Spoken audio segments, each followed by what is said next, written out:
Nag na nag, mens na mens, donker nag, onverwag, skadu figure en elkeen is uiteindelik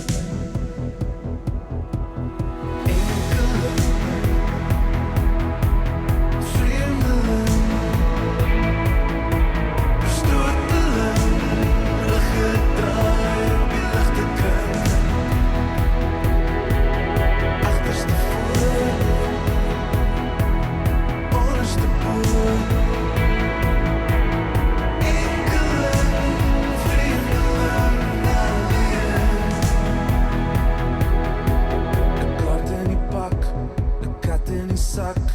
'n skedel